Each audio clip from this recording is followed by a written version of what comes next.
All right. So I am here with Elyssa Bloom, owner, CEO of Bloom Digital Creatives, also an amazing mom and my work wife for a long time now. How's it going? I'm so excited to be your first. I know. Okay. So tell me a little bit about yourself before we get into it so that these people that are listening and watching know some more about you. Well, like you said, I am a business owner and a mom. I launched Bloom Digital Creatives almost 6 years ago now. Are you serious? I didn't realize it had been that long. I was 7 months pregnant with Blake. Okay. So, and then he's my second son. Yeah. I am from Pennsylvania, but moved to Florida 13 years ago. I have always been an entrepreneur, so I'm finally happy something stuck. Yeah. And you've been killing it. You've been doing so great. Thanks, girl. So tell me what made you get started, especially being pregnant. Like, why was that the point where you're like, because I mean, 7 months, like you're pretty far along.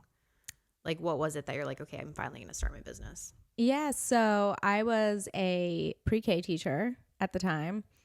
I had a 2-year-old in preschool at the preschool that I worked in, and I was pregnant, and I was doing the math with my teacher's salary, and I still had to pay for them to go to school, and I had to put the baby in childcare at 12 weeks. And I was just like, I am spending more money on childcare than I'm making. And I had a full-blown panic attack. I was like, what the heck am I going to do? And in the meantime, like through all of this, I was always having because teachers don't get paid shit. Yeah. I was having side jobs. I was doing blogging at the time for some small businesses and like freelance work. And I was like, let me put some I created a new Instagram account. Like I don't think of things. Like I have an idea and I just do it. Oh, I know. I know. I'm kidding. There's no planning. So like literally that day I created an Instagram account. I became it was called Mini Miami then. Mm-hmm. And one thing led to another and I started doing social media marketing. That's awesome. Thanks. So yeah, so I would love to get into being an entrepreneur and a mom. I think a lot of moms too are part of my audience. I think it can be really scary to take a jump like that, especially if you're about to have a baby or maybe you've had kids and you want to do something, but you feel like you've been away from, the work environment for so long. So is there anything that helped you getting started, being pregnant, and then also managing a business with 2 little kids? Is there anything that you kind of learned along the way that you would tell yourself, if you were just starting that could help someone that's kind of in the same boat? Oh, that's a really good question. Well, this probably won't fit everyone because of all the different personalities out there. But, I worked with him laying on my lap. He came with me to everything. He listened to every business podcast I listened to. I swear this child is going to be. I love that though. You're setting them up to already kind of think that way, I think which is so great. I mean, I really think so. My older son was in school, so that was super helpful. Don't be afraid to ask for help. And if somebody's offering it, take it. Yeah. I think that's something that I learned having little kids because I started BA pregnant with Vienna. Mm-hmm. And because I was like, if I'm going to do it, I'm going to set it up now before she's here. And I think it's having the structure, the ideal structure of what you want, but then knowing that you're going to have to adapt with kids, knowing that especially the days where I had a big event or something super important, someone would get sick. Right. Someone would be puking. And I just kind of know now to expect that. So I have my structure. Okay, ideal scenario. This is what the business looks like. This is what my schedule looks like. But when my kid fucks it up, here's my plan B. And I'm okay with it. Because I'm so type A. And it was so hard for me to get in the mindset of having to adjust or having to work with a kid on my lap. That's not especially being ADHD. I'm I can't, I have to be in full focus mode, by myself. So I think it's also a talent because then once you get used to having that kind of pressure and stress and you're running a business with kids, I feel like you can deal with so many stresses so much more easy because you're just used to things coming at you. And in business that happens so much too. And there's so many parallels, I think, to parenting and being a CEO. So I've definitely grown a lot through starting and managing a business with small children. It's only going to get better. I know. I know. And then once they're like now, I feel like that Vienna's almost 3 and, you know, Nash is now almost 6.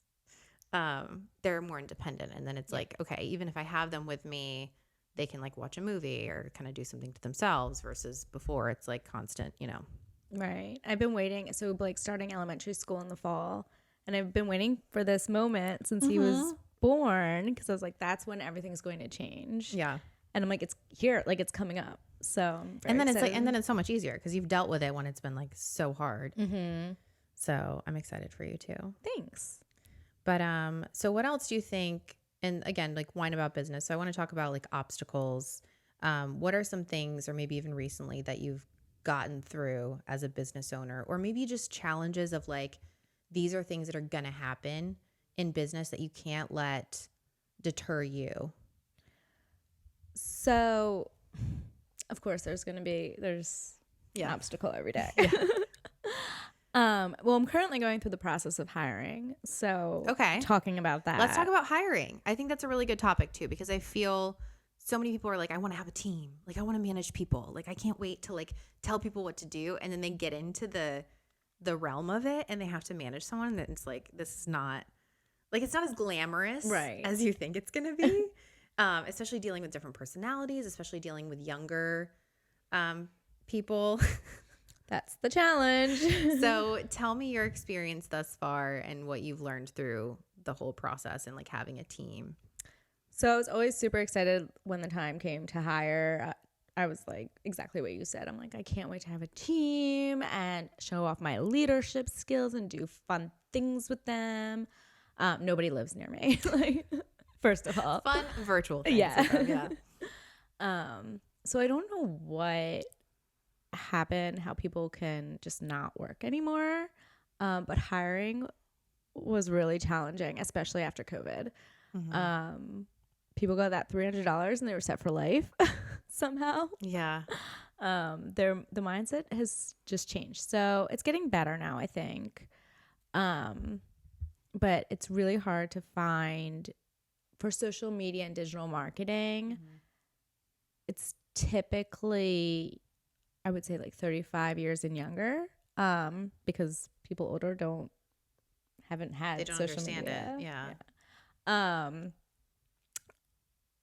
And I'll come out and say it, like the Gen Z. Say it. But we got to get into the real shit. Okay. The Gen Zs are not the same as us. They're not the same. And I'm curious. So anyone that's listening, I do think that there are things that they are better at.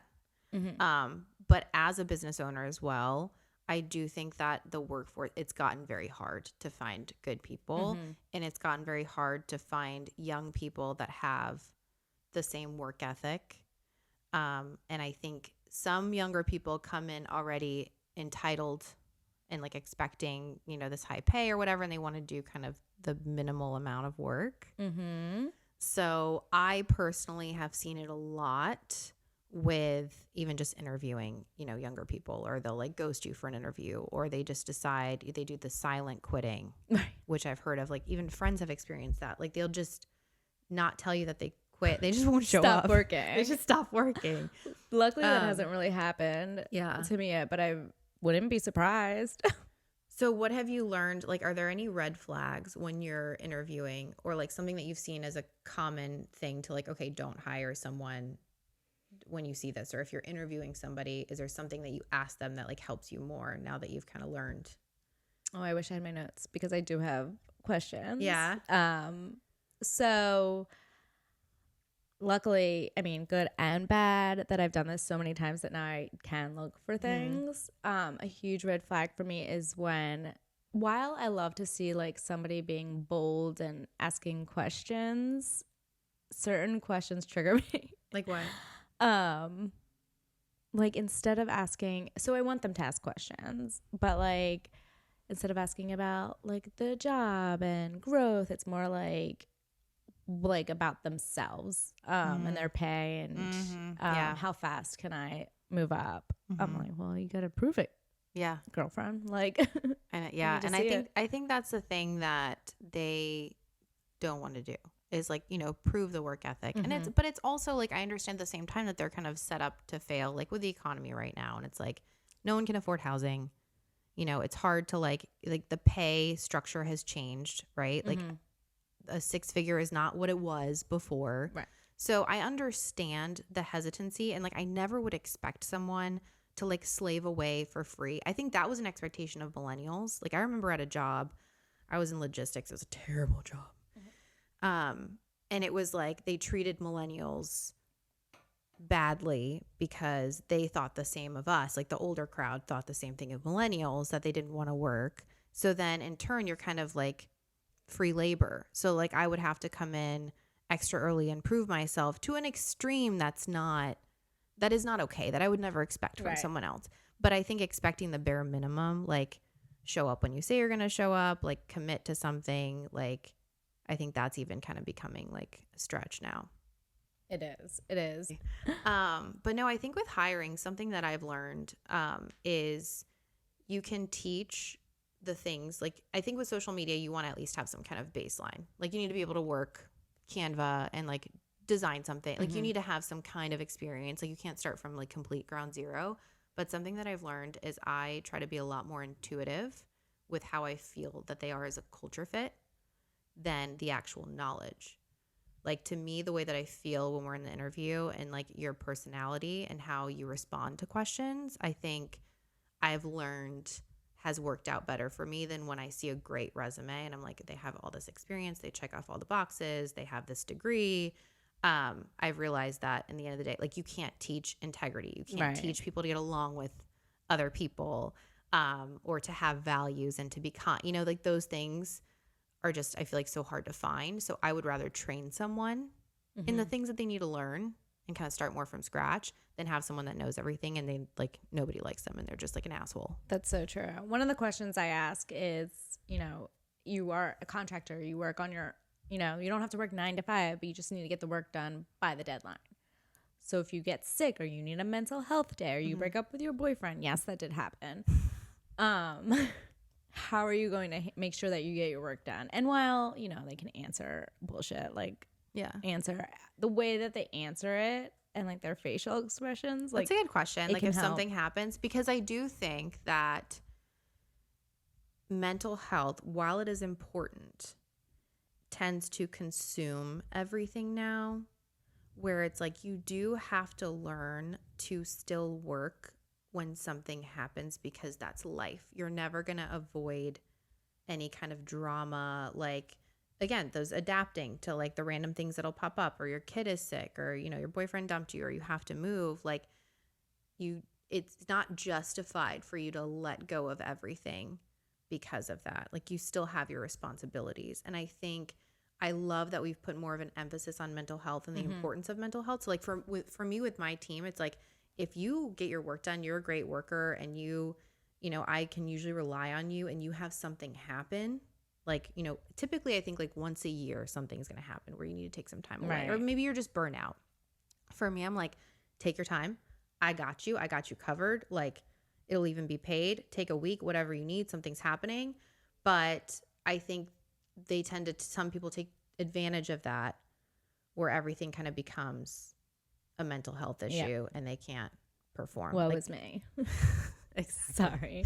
Because then at some point it's like, okay, it's just life. Like I'm showing up too, and my life can be a shit show sometimes. Like it doesn't, and I think that it can carry so much weight now that being the priority always becomes unfair to your employer, whatever it is. And if it's affecting your mental health that much, like if your job is hurting you, you shouldn't be there. Right.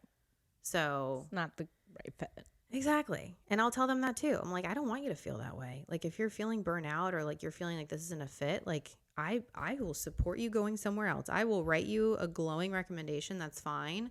But don't expect to continue to get paid if you're going to not complete your work because you're mental, No, but I do like the hire fast, fire faster approach too. Yes. I also think that people tend to keep employees too long because they're afraid of like maybe having to do the work.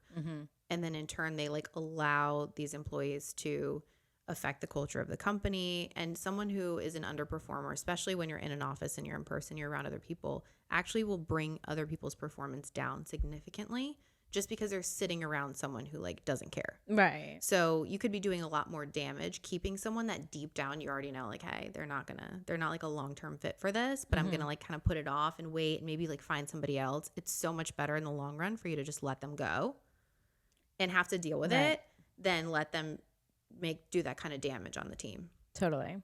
So Right. aren't ready for it's fucking hard. Like managing a team. You're still you're your own boss, but you still have your clients that you need to. They're your bosses. So you're gonna have. Okay, this is my advice. Okay, don't be afraid to fire a client if that's the kind of that's business. a good one. That's a good one too. I am all about firing clients that don't because it's gonna, again, that's another thing that like causes so much more damage into you mentally, and it's so draining that affects, even if it's like that money or like I don't want to lose that money coming in. It's like you're gonna get so much more out of it not having that. I had a terrible client in 2020. Brittany remembers. I do remember. And I would cry every single day. Their name was this is the client. This is who it is. Don't work with them. I had like 3 clients at the time, and it was 2020. Literally, the world had just shut down, and everybody was too scared to pay for marketing. And she was my highest paying client. She was psycho. I held on to her for like 6 months, and then the day I fired her, my business like completely took over. Like it was so much better, and it was obviously not a coincidence. So yes, don't be afraid to fire. So tips: don't be afraid to fire clients. If you're hiring a team, hire fast, fire faster. Culture fit, super important. Promote faster. Oh, for sure. I don't think, and that's the thing, like prove yourself with your work ethic. But like, if I already know you're going to be a fit for a higher position, like why would I make you like suffer longer? Like it's only affecting me. Like I will put you in a higher position if I know that you can like figure it out and you have the work ethic to figure it out. You know, I think that's another thing that people tend to do is like, oh, well, they haven't been here, this long and this is how it goes. But what else would you say, like as a mom too, that are some challenges to like expect starting a business? So for me and you, we're the main caregivers of our families. So when your main job in life is your kids, they're gonna come first. So sometimes, was it advice? Is that what you're asking for? Or just challenges and like there's no advice. There's no advice. Good luck. Drink wine. Good luck. Drink and just like pray that it. Yeah. Just kidding. Not promoting that culture. Who cares? There's no rules here. Okay. But I think, it's definitely, I'm sure there's times like you just have to be like, okay, today's a wash. Like with the kids, like you just gotta, okay, I'm going to put them down and then start working. Yeah. And you're up late at night. Exactly. Catching up with things. It's like, are you willing to do the messy things that a lot of people are not willing to do, or they maybe start their journey into entrepreneurship and they think it's going to be so glamorous and I get to do my, have my own hours and it's going to be flexible. It's like, no, you're going to actually be working probably a lot more hours in the beginning. Yeah. Until you get to where you want to be. And then especially with kids, it's like you're going to. Yeah. When there's like a winter break or a break in school or I'm going on vacation, I have to put in double up like the weeks before work. Exactly. Weird hours. And give up some things. Like sometimes that week I'm not going to get a workout in or I'm not going to go see friends. And that just comes with the territory, and it's worth it though. Like for me, I wouldn't have it any other way.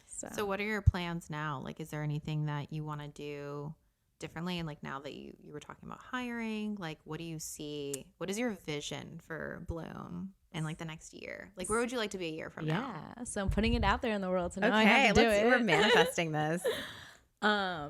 Yeah, so I am hiring. I would like to eventually stop working in my business and working at my business. So taking on more of the CEO role.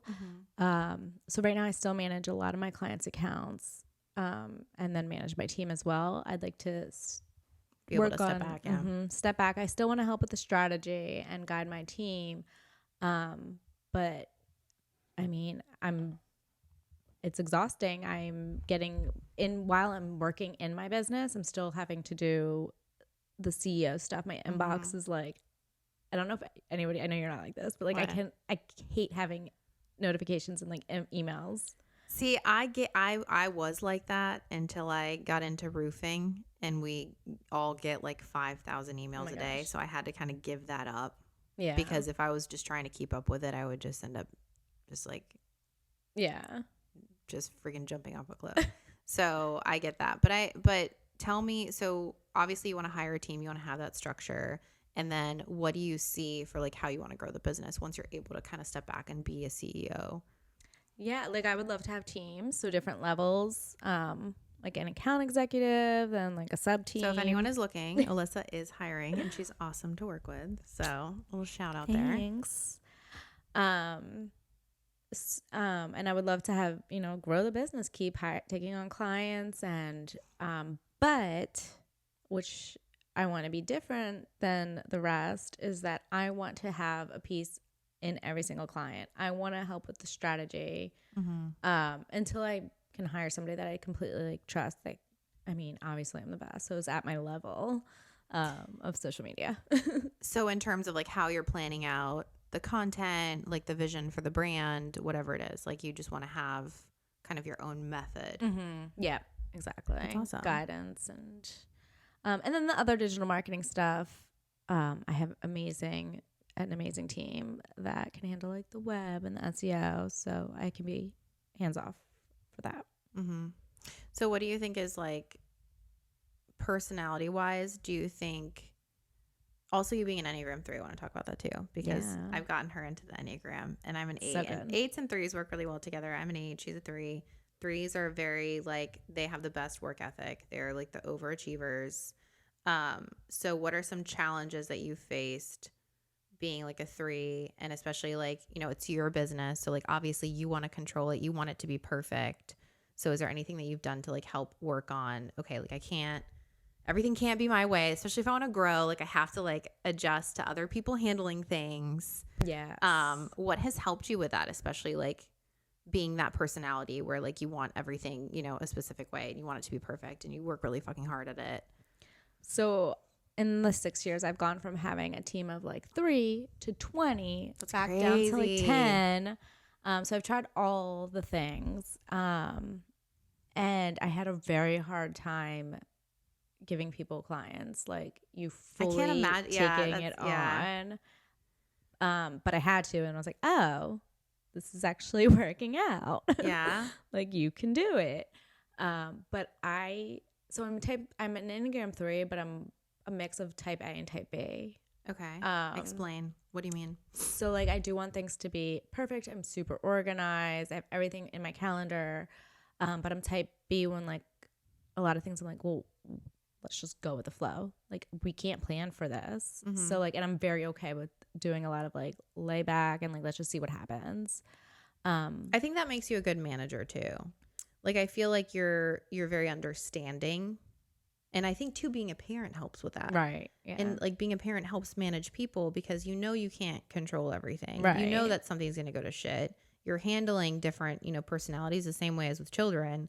So I think that also teaches you so much. Like being a mom and an entrepreneur is like you're kind of used to just like, okay, well, right. And that's going to happen. Yeah. Half my team are moms too. So, it's not just my kids getting sick, it's theirs too, So have to just go with the flow. But my OBM, my online business manager, she's very type A. So I kind of like balance. Yeah. Hiring type A people. She's like, I gave her a job the other day and I was like, literally it can be in February. Like she's in Pennsylvania and it's a snow day. And I'm like, literally you can do this in February. It's not a rush. And like an hour later, she was like, it's done. She's like, I couldn't wait. Your love language. It's already done. I'm like, oh my gosh. Yes. It's like more like that. So what do you see? What is a trait that you see in people where you're like, okay, I want to give you more? Like what's something that people do that you're like, okay, this is a great team. Like I start, like what is something that indicates that you can start trusting them to give them more responsibility? I think this is helpful too. Like if you're looking for a role and, you want a new position or maybe you want to advance at your job, like what's something that you see? They're like, okay, like I can trust this person or like they're a good fit for the team or maybe I can like move them up into a bigger role. Honestly, the biggest thing is getting the shit done, getting it done. So many times I've had to follow, like without me having to babysit you. So many times I've had to follow up like, hey, you're going to have this in by the deadline. When people can give me the work, and obviously it has to be quality too, like not just rushing through it. But you're able to organize your time and get shit done, then you're able to get more work.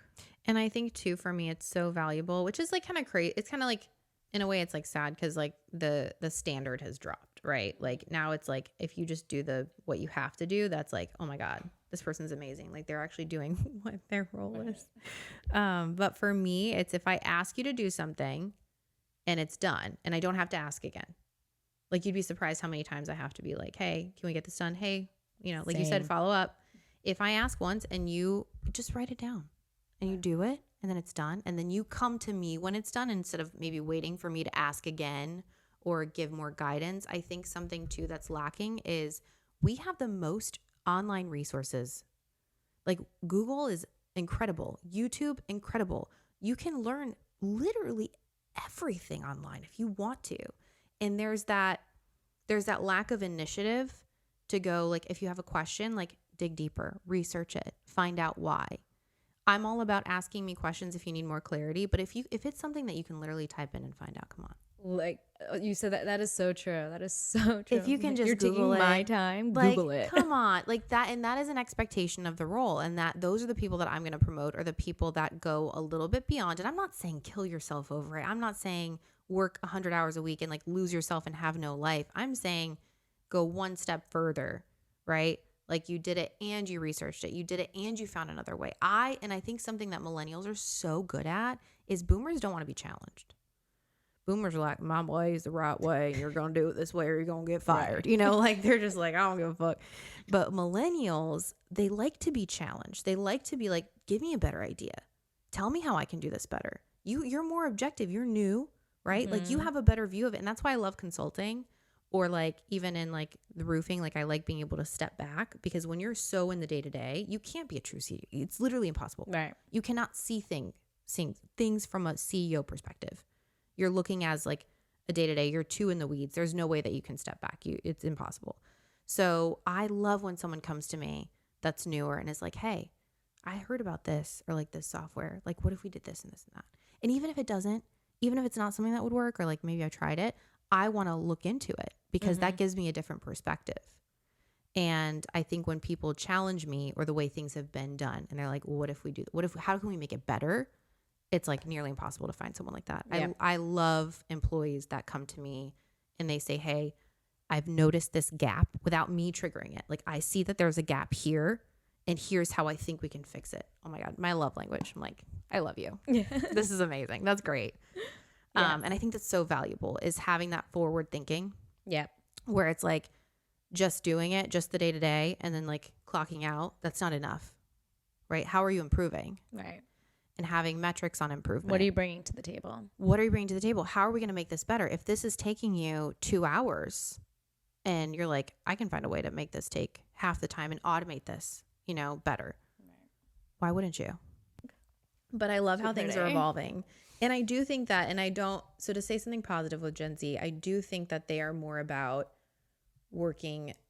they can be more about working smarter, not harder, because I don't think the 40-hour work week is always necessary.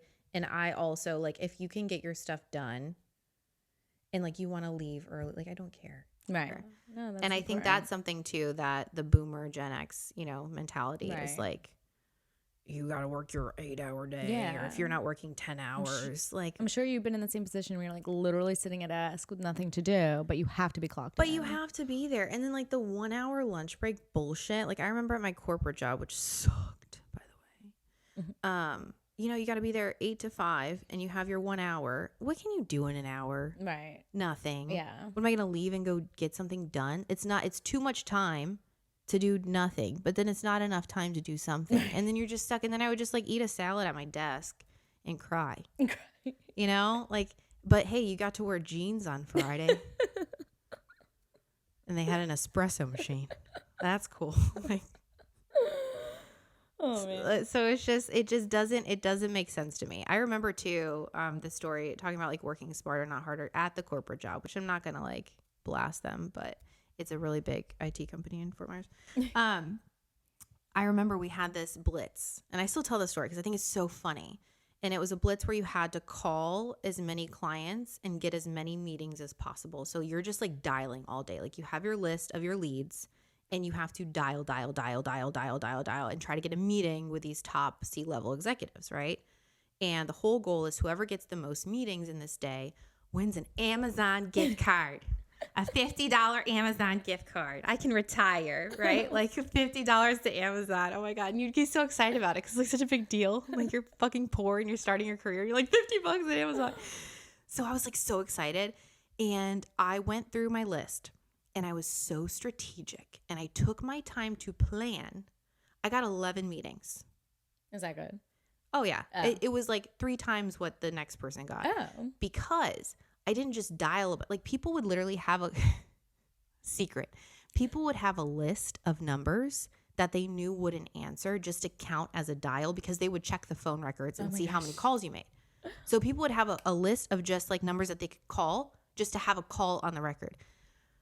What I did is I sat down and I said, okay, I stalked these people on LinkedIn. I figured out who like the gatekeepers were so I could set up these meetings. And I made less calls, but I got more meetings out of it. And I was like, fuck yeah, give me my card, motherfuckers. Like, I got this Amazon card. And the manager and the VP pulled me into this little room. And I'm like, all right, like, where's my card? And they're like, yeah, so you didn't win. And I'm like, but I got the most meetings. Like, that was the goal, is to get the most meetings. And they're like, yeah, but we checked your phone records and you only had like 45 dials. And I'm like, are you fucking kidding me? Yeah. They didn't give me the card because my dials like were not the minimum. Did you pour their Nespresso machine all over their I phones? wish. Well, I ended up leaving. Yeah. That was when I was like, this is a joke. Yeah. Like this whole job is a fucking joke. Honestly. Yeah. Not all. I mean, I'm making more money than any of those bitches if you're listening. I love being an entrepreneur so much more. Yeah. Like it's just great. I agree. I mean, even with the shit, it's great. Yeah. There were days, especially with little kids were super little and I didn't have help, where I was like, maybe it would be easier to just have like a 9-to-5, but I'm so glad that I didn't do it. I think it's the fact of, and this is something that I do try to like instill with my team, is like the 9-to-5, like I don't want to have to ask permission to leave. Mm-hmm. Yeah. Like I'm not in prison. Right. Like, or like, you know, but that's what you're trained for your whole life, because you have to be like, can I go to the bathroom? And they're like, no, you don't have any bathroom cards left. Like you better pee your pants. And it's like, these are children. Right. Like we train them for this life of to be comfortable in a 9-to-5. Yeah. Like you're literally conditioned to be comfortable in a 9-to-5. And then we wonder why people can't break free from that, because they're sitting at a desk 8 hours a day, having to like ask permission. And then that's what we go to. It's like this corporate world where it's like, we're like raising our hand and like we do what we're told. It's like, that's stupid. Yeah. Why do you want to do that? And then the thing is once you're an entrepreneur, it's like, there's no going back. Yeah. Yeah. It's like Shawshank Redemption. You like get through the sewage and you're just like, I'm free. Yeah.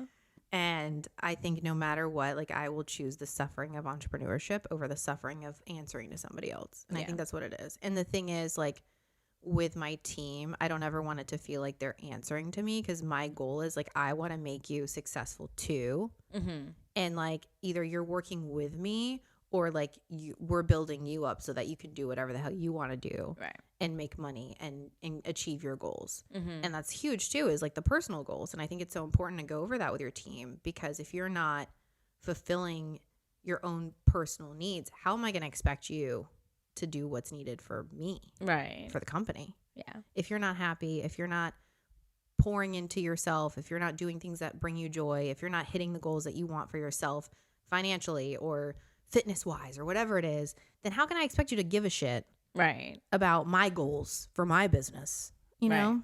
Of course. So, great advice. Thank you. You're welcome. So yeah, so another fun fact, your husband, sup Jason, you better be watching this. Yeah, seriously. He also just started his venture that I'm super excited. So do you want to talk about that? So having two entrepreneur, and I want to talk about that too, people in your, he's always wanted to have his own business. So he's a physical therapist, and he's been out of school for like what, years now, I guess. I don't know. Probably over 10 years. We're old now. Yeah. I graduated in 2009 from high school. When did you graduate high school? That's when I graduated college. Shut up, bitch. Oh, grandma. Talk about boomers and Gen X. I'm gonna throw up on you. Do you need to take a break? Do you need like a pee break or like a like? No, I was joking that you're old. Damn it.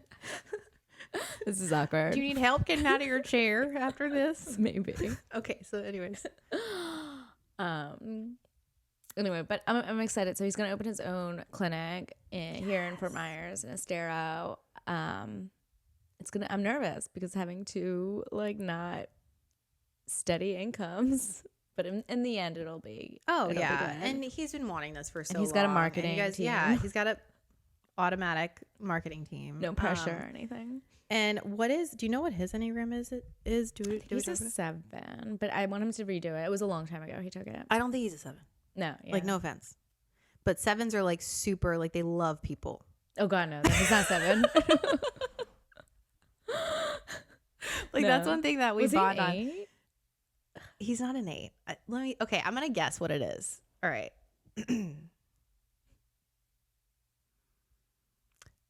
I feel like he might be a 5 or 6. I don't know. I'm gonna make him take it again. Can you make him take it, and then I can know if I'm right? Yeah. Okay, I think he might be a 5 or 6, and then if maybe he's a 6-winged 5.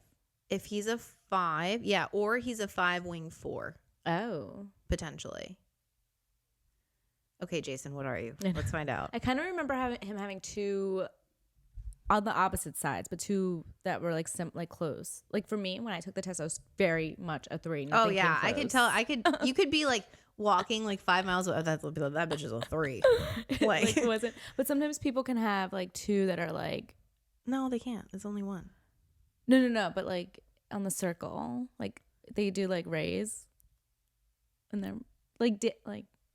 Well, you can be in a different, like if you're in stress, you can kind of channel a different Enneagram number. Yeah. And then but you're definitely 1, and then you have your wing.